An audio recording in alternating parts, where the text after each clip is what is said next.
بينما تدور رحى المعارك على الجبهات بين الجيش الروسي الغازي والقوات الأوكرانية المقاومة، تنخرط أوروبا وأمريكا ودول كبرى بحرب جددت الاصطفافات الدولية،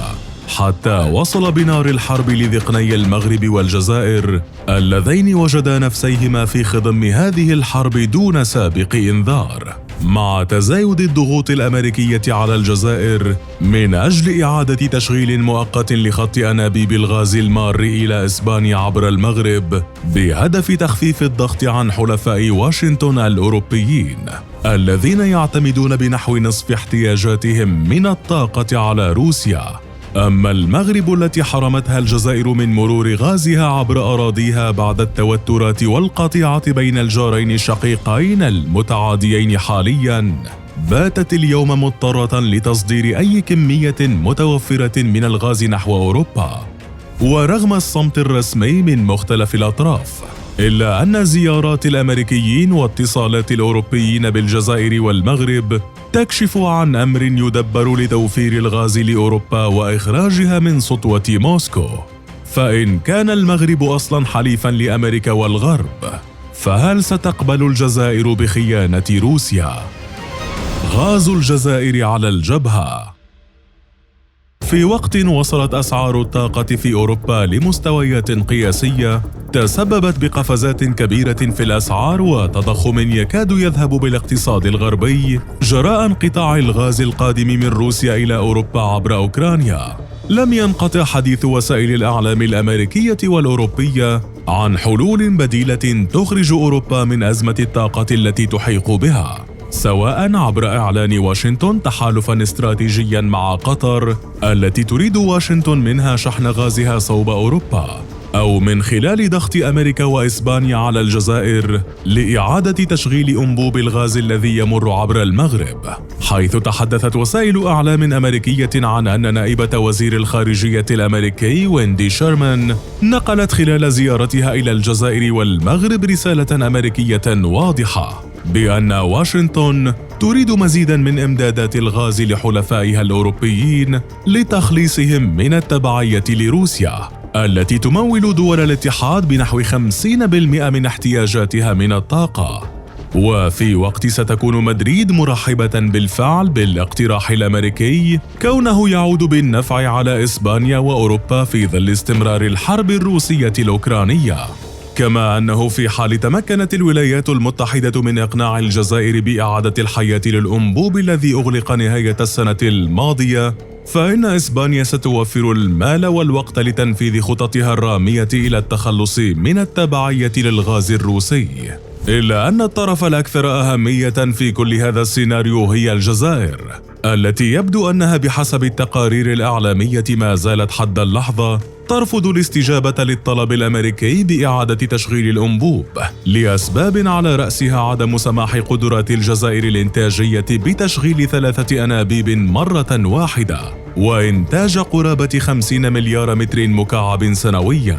إذ إن الأرقام تشير ببساطة إلى أن إمكانيات الجزائر تسمح لها بإنتاج 40 مليار متر مكعب على أقصى تقدير، يمكن ضخها عبر أنبوبين للغاز يتجهان نحو أوروبا، أحدهما مباشر بين الجزائر وإسبانيا، وهناك أنبوب ثان يمر عبر الأراضي التونسية نحو إيطاليا. ومن بين أسباب الرفض الجزائري لإعادة فتح خط الغاز المار عبر المغرب بعد أن قطعته قبل نحو عام بسبب الأزمة الدبلوماسية بين البلدين، استمرار التجاذبات والتوترات بين البلدين جراء ملف الصحراء الغربية في المغرب وقضية القبائل بالجزائر. كما ترتبط الجزائر بعلاقات قوية مع روسيا التي لن تصمت حال فكرت الجزائر بإنقاذ أوروبا غازياً. ولحد اليوم ما زال من غير الواضح ماهية الدور الذي ستلعبه الجزائر في حلحلة أزمة الطاقة العالمية التي تتبلور يوما بعد آخر إثر فرض الغرب عقوبات غير مسبوقة على موسكو عقابا لها على الهجوم الذي تشنه على أوكرانيا منذ 24 من فبراير، ولا سيما بعد أن أدرج الاتحاد الأوروبي الجزائر ضمن خططه البديلة والعاجلة لتعويض الغاز الروسي، إلى جانب دول منتجة أخرى مثل قطر ومصر وأذربيجان. لكن يبدو أن الجزائر التي لن تغضب موسكو بأي حال من الأحوال هي في نفس الوقت مضطرة للامتثال للعقود المبرمة مع مدريد، والتي تقضي بضمان تزويدها بالغاز إما من خلال خط ميدغاز عبر المتوسط أو من خلال شحنه على متن الناقلات، ما جعل الروس يأخذون الموضوع على محمل الجد. فكيف بدأت موسكو الضغط على الجزائر؟ يبدو أن موسكو تلقفت الخطة الأمريكية لحلحلة أزمة الطاقة بالغرب عبر الجزائر، حيث صرح السفير الروسي لدى الجزائر إيغور بيليايف بأن موسكو تنظر إلى الطلبات التي تصل الجزائر لزيادة ضخ الغاز باتجاه أوروبا على أنها تجارية محضة، ولا يمكن أن تعكر صفو العلاقات بين البلدين. فيما تتحدث تقارير إعلامية أن ما يدور في الغرف المغلقة لا يشبه التصريحات التي تخرج للعلن، حيث أوصلت روسيا تحذيراً واضحاً للجزائر يتعلق بإجراءات سيتخذها الروس حال فكرت الجزائر بعقد صفقة مع أمريكا، ما يجعل الجزائر تتعامل مع هذا الملف بحذر رغم المغريات الأمريكية المتعلقة بعهود وضمانات تقدم للجزائر تتعلق بالضغط على المغرب من أجل التنازل عن سياساته تجاه الجزائر والتراجع عن مواقفه فيما يتعلق بقضية الصحراء الغربية.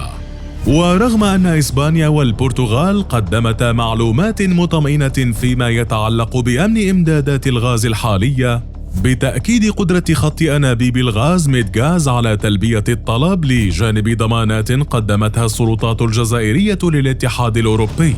بأن إمدادات الطاقة ستكون مضمونة بفضل خط أنابيب الغاز البحري ميدغاز، وإذا لزم الأمر من خلال توريد الغاز الطبيعي المسال. لكن الضغوطات الأوروبية بدأت بدورها تأخذ أشكالاً عدة، بينها التلويح العسكري عبر تنفيذ أول مناورة عسكرية فرنسية مغربية على حدود الجزائر،